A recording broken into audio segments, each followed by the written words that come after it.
Mungkinkah bisa hidup tanpa kepala? Seekor kecoa bisa hidup tanpa kepala selama sekitar 3 minggu, dan kepala ular yang terpenggal dapat terus berfungsi selama sekitar 12 jam. Para ilmuwan bertanya-tanya bagaimana hewan lain bereaksi terhadap pemenggalan kepala. Pada tahun 2011, ilmuwan Belanda memutuskan untuk bereksperimen pada tikus. Yang sangat mengejutkan, mereka benar-benar mendeteksi aktivitas gelombang otak hewan tersebut setelah memenggal kepalanya. Ini menimbulkan pertanyaan, apakah hal yang sama terjadi pada manusia? Apa yang terjadi pada seseorang selama pemenggalan kepala? Giletin telah lama dianggap sebagai metode eksekusi yang paling manusiawi. Dan di Jerman misalnya, metode itu baru dilarang 44 tahun yang lalu. Mekanismenya dimaksudkan untuk menghasilkan kematian instan. Ketika pisau melewati leher, ini memotong sumsum tulang belakang dan arteri darah.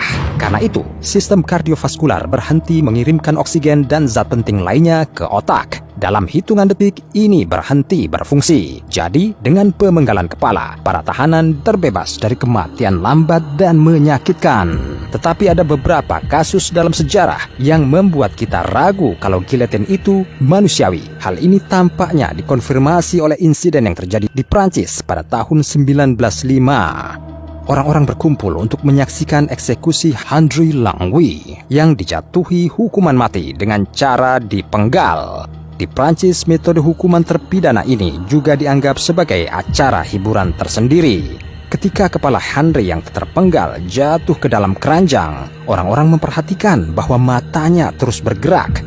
Hanya ada 2 dugaan, apakah itu kejang sekarat atau dia benar-benar sadar kembali. Dalam percobaan para ilmuwan Belanda dengan tikus, momen ini ditangkap oleh sebuah elektroensepalograf yang mereka hubungkan ke otak hewan tersebut.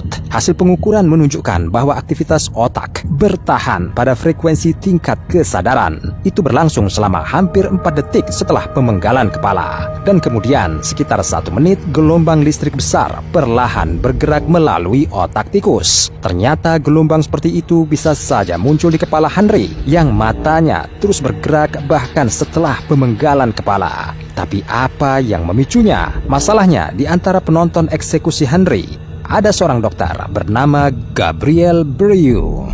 Dia sering menghadiri prosedur semacam itu karena kepentingan medisnya dan memperlakukannya tanpa ekspresi. Tapi tidak kali ini. Ketika dokter memperhatikan bahwa wajah kepala yang baru terpenggal itu mulai berkedut, dia memanggil nama si kepala. Saat itulah mata pria yang dieksekusi itu menatap langsung ke mata Brieux. Dokter memanggilnya sekali lagi dan mata Henri menatap dokter itu lagi.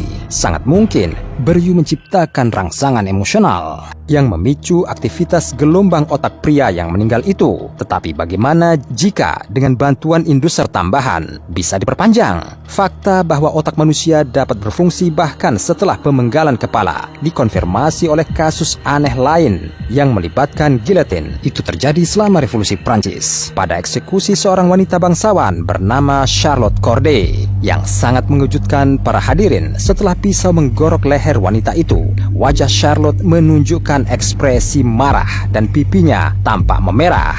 Reaksi kepala yang terpenggal seperti itu dapat dijelaskan dengan eksperimen Robert Cornish, seorang ahli fisiologi Amerika. Dia menemukan cara untuk menjaga sirkulasi dalam tubuh yang mati. Untuk mencapainya, dia menggunakan metode yang cukup aneh, suntikan antikoagulan dan adrenalin yang dikombinasikan dengan mengayunkan tubuh di atas papan jungkat-jungkit untuk mengguncang darah. Itu berhasil, bahkan membantu Cornish menghidupkan kembali seekor anjing mati. Bagaimana ini terkait dengan Charlotte? Algojo menganggap sekedar hukuman mati belum cukup. Dia menjambak kepala yang terpenggal, mengejeknya dan menamparnya. Mungkin tamparan itu berfungsi sebagai rangsangan fisik yang membuat perempuan itu sadar kembali untuk beberapa saat. Tapi bagaimana jika kepala yang terpenggal menempel pada tubuh sementara aktivitas gelombang otaknya berlanjut? Sejauh ini operasi semacam itu tampaknya mustahil, karena dalam pembedahan tidak ada cara untuk menyambung kembali sumsum tulang belakang yang terputus. Masalahnya adalah ia memiliki beberapa jenis jalur saraf. Tidak ada yang tahu bagaimana ini akan menyatu kembali. Michael Sarr, mantan ahli bedah dari Minnesota Mayo Clinic dan editor jurnal bedah, menjelaskan ketidakmungkinan transplantasi kepala pada contoh bagaimana saraf lengan bersatu kembali. Jika pergelangan tangan Anda diamputasi dan kemudian disambungkan kembali, Anda akan dapat memulihkan kapasitas kerjanya sepenuhnya. Tetapi jika lengan Anda diamputasi, lengan Anda tidak akan berfungsi lagi setelah transplantasi. Pada anggota tubuh yang terputus, saraf sudah mati dan tidak dapat dipulihkan. Dan saraf hidup yang tersisa di tubuh hanya dapat tumbuh di satu kaki. Tidak cukup bagi kepala untuk memulihkan semua fungsinya setelah transplantasi. Tapi ada ahli bedah yang tidak sependapat. Dia mengaku dia siap memulai transplantasi kepala manusia segera. Dia adalah Sergio Canavero, ahli bedah kehidupan nyata yang kontroversial dengan reputasi yang meragukan. Terlepas dari semua larangan, kata dokter, dia sudah melakukan transplantasi kepala pada monyet. Menurutnya operasi itu sukses dan hewan itu bahkan bisa berjalan. Sekarang dokter siap melakukan hal yang sama pada manusia. Hampir tidak ada yang percaya pada keberhasilan operasi hewannya. Oleh karena itu, komunitas medis di Amerika Serikat dan Eropa menentang proyek tersebut dan tidak memberikan izin kepada dokter untuk melakukan eksperimen semacam itu pada manusia. Tetapi Sergio tidak menyerah karena transplantasi jantung, tangan, dan wajah pada awalnya dirasakan dengan cara yang sama. Dia bahkan menemukan seorang sukarelawan yang setuju untuk menjadi transplantasi kepala penuh pertama meskipun resiko tinggi dari operasi yang fatal. Dan orang itu adalah Valery Spiridonov, seorang programmer Rusia. Dia menderita atrofi otot tulang belakang bawaan, kelainan yang membuat otot lebih lemah dan menyebabkan masalah dengan gerakan. Namun di saat-saat terakhir, Valery menolak operasi tersebut. Kemudian Canavero memutuskan untuk menjalankan rencananya dengan bantuan seseorang yang tidak akan pernah menolak. Di bawah bimbingan dokter, ahli bedah Tiongkok berhasil mencangkokkan kepala satu orang mati ke orang yang lain. Mereka adalah yang pertama di dunia yang melakukan operasi semacam itu. Para dokter berhasil menghubungkan tulang belakang, saraf, dan pembuluh darah.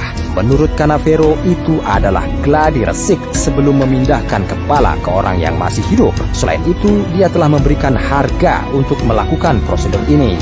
Dan harganya $100 juta. Jadi, jika Anda tidak memiliki uang sebanyak itu di celengan Anda, hati-hati, awas kepala ya.